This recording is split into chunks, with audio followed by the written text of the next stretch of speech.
I'm 81 years old, and I've been alone long enough now that the quiet feels permanent. My wife and I were married for 30 years, and I lost that marriage not because of betrayal or cruelty, but because I refused to change when it mattered. I'm not telling this to clear my conscience. That time passed. I'm telling it because when you get to my age, you realize the truth doesn't help you anymore. It only helps the people who still have time. Most days now are slow. I wake up early without meaning to. My body does that for me. I make coffee for one, even though my hand still reaches for a second mug sometimes. That habit hasn't learned the truth yet. There's a chair across from mine at the table. It stays empty. I don't move it. People think old age is loud with memories. It isn't. It's quiet. And the quiet gives you room to finally see what you avoided when life was busy.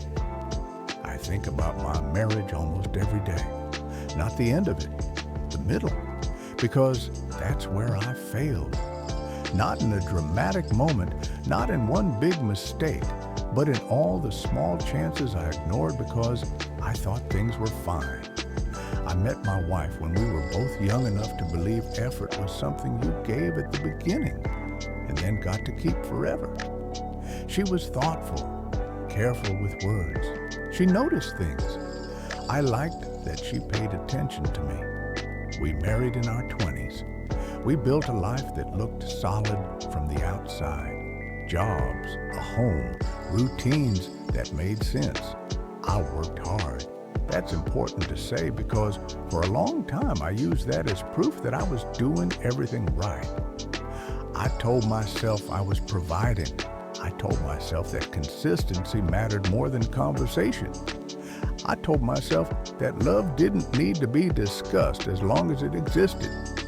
When you're young, refusing to change feels like stability. It feels like strength. It feels like knowing who you are. I didn't see stubbornness for what it was. I saw it as reliability.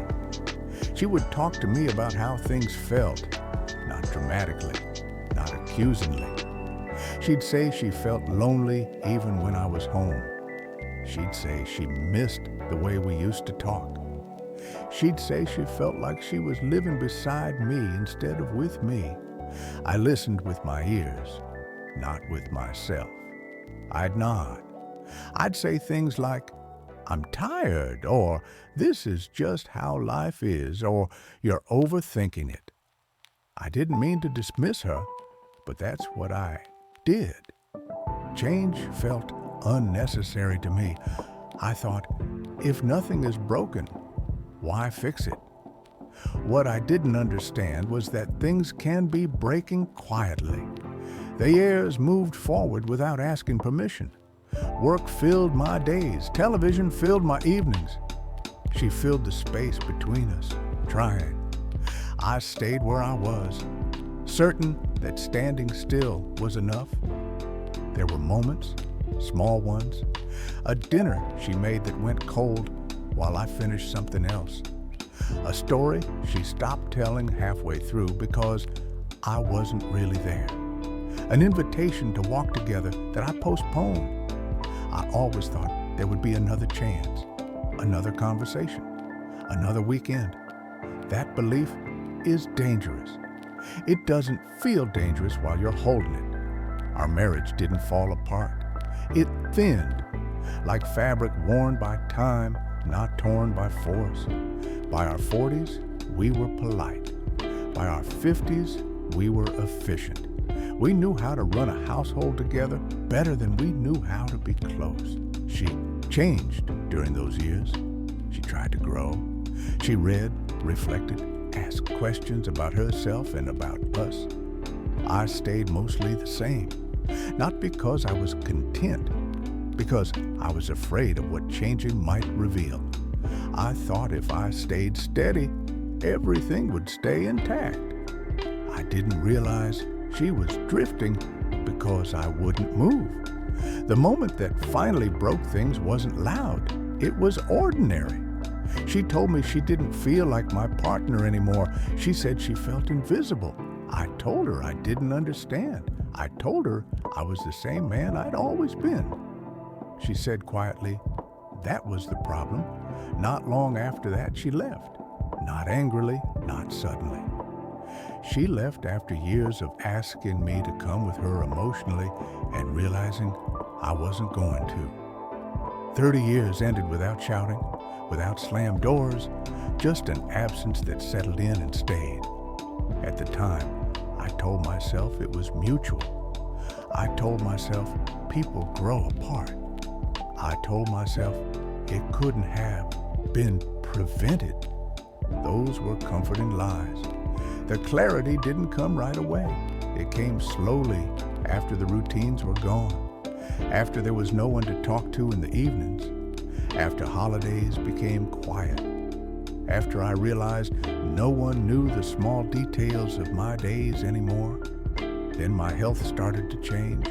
Nothing dramatic, just enough to remind me the time wasn't endless. I thought about calling her many times, not to fix things, just to say I finally understood. But understanding late doesn't rebuild what was neglected early. She had built a life without me. I was no longer part of her daily thoughts. That realization sits heavy, heavier than anger ever would have. I don't blame her. That's the hardest truth. I blame my certainty, my refusal to bend, my belief that love should adapt to me instead of me adapting to love. Change felt like admitting I was wrong. Now I know it would have been admitting I cared. There are things you cannot repair once enough time has passed.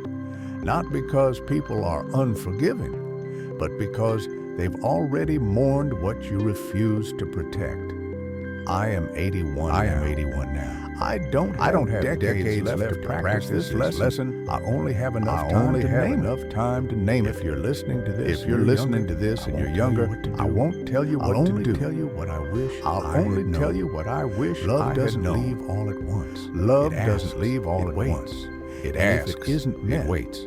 It goes. And if it isn't met, it goes. Being consistent is not the same as being present. Is not the same as providing. Present is not the same as participating. Is not the same as participating. And refusing to change is not the same as being true to yourself. Sometimes it's just fear dressed up as principle. I thought I was being solid. What I was being was unavailable.